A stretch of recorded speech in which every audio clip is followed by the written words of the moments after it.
एक बार एक सम्राट का पुराना वजीर मर गया। वजीर बहुत ही बुद्धिमान था, लेकिन अचानक ही उसकी मौत हो गई थी।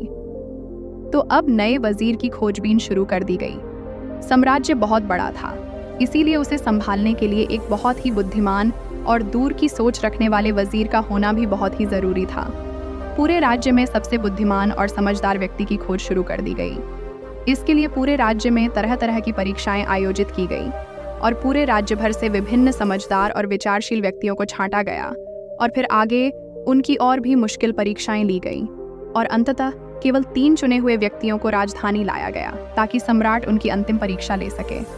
उन तीनों को राजमहल के एक कक्ष में ठहराया गया और सम्राट के द्वारा यह घोषणा कर दी गई कि कल इनकी अंतिम परीक्षा ली जाएगी और जो भी उत्तीर्ण होगा उसे राज्य का वजीर घोषित कर दिया जाएगा। लेकिन आश्चर्य की बात तो यह थी कि शाम होते होते पूरी राजधानी में यह बात फैल गई कि कल सम्राट कौन सी परीक्षा लेने वाला है। सारे नगर में इसकी चर्चाएं होने लगीं। सम्राट एक बहुत ही अजीब परीक्षा लेना चाहता था। कल सुबह उन तीनों को महल के एक बड़े कक्ष में बंद कर दिया जाएगा और उस कक्ष के दरवाजे पर एक बड़ा सा ताला लगा दिया जाएगा। वह ताला उस राज्य के गणितज्ञों, कारीगरों और इंजीनियरों ने मिलकर बनाया था। उस ताले पर कोई चाबी नहीं लगती थी। ताले के ऊपर केवल कुछ गणित के अंक लिखे हुए थे और उन अंकों में एक पहेली छुपी हुई थी। जो भी उस पहेली को हल कर सकेगा वही उस ताले को खोलने में सक्षम हो पाएगा। धीरे धीरे यह बात उन तीनों के पास भी पहुंच गई कि कल उन तीनों को एक कमरे में बंद कर दिया जाएगा और बाहर एक ताला लगा दिया जाएगा जिसकी कोई चाबी नहीं है।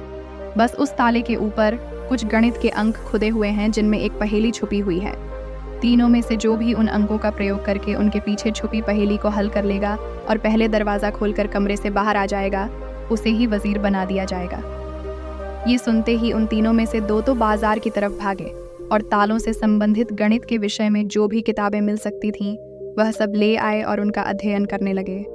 लेकिन उनमें से जो तीसरा था वह सबसे अजीब था। वह न तो कहीं गया, न ही कोई किताब लाया और अंधेरा होते ही उठकर सो गया। बाकी 2 ने सोचा कि शायद डर के मारे इसने परीक्षा में न बैठने का निर्णय कर लिया है, या शायद इसे भरोसा नहीं है कि जो खबर उड़ी है वह सही है। लेकिन फिर भी उन्होंने कोई भी मौका छोड़ना ठीक न समझा, क्योंकि यह पूरी जिंदगी में सिर्फ एक बार मिलने वाला मौका था। वह रात भर किताबें पढ़ते रहे। तालों के विज्ञान से संबंधित जो भी साहित्य उन्हें मिला वह सब उन्होंने पढ़ डाला। सुबह हुई तो वह तीसरा व्यक्ति सोकर उठा और उन तीनों को सम्राट के समक्ष प्रस्तुत किया गया। वहां उन्हें पता चला कि जो अफवाह उड़ी थी वह सत्य थी। उन तीनों को एक बड़े से कक्ष के अंदर बंद कर दिया गया। उसके बाहर एक ताला लगा दिया गया जिसके ऊपर कुछ गणित के अंक खुदे हुए थे।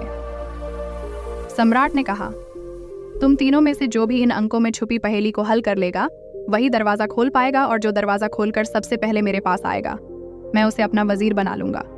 मैं तुम तीनों का बाहर इंतजार करता हूं। इतना कहकर सम्राट वहां से चला गया। वह 2 व्यक्ति जिन्होंने रात भर पढ़ाई की थी अपने वस्त्रों में कुछ किताबें छिपाकर ले आई थी। दरवाजा बंद होते ही उन्होंने वह किताबें बाहर निकाली और ताले पर लिखे नंबरों को एक कागज पर लिखकर उनके हल खोजने शुरू कर दिए। लेकिन जो तीसरा व्यक्ति था उसने कुछ न किया। वह अपनी आंखें बंद करके कमरे के एक कोने पर शांति से बैठ गया। उसे बैठा देखकर वह दोनों हंसे और तंज कसते हुए कहा, क्यों हार मान गए क्या? कुछ करो तभी तो कुछ होगा। उन्हें लगा जैसे उसने हार मान ली है। वह डर गया है और अब वह कुछ भी प्रयास नहीं करना चाहता। लेकिन उसका मन एकदम शांत था। उसकी आंखों से स्थिरता झलक रही थी। वह परेशान नहीं मालूम पड़ता था।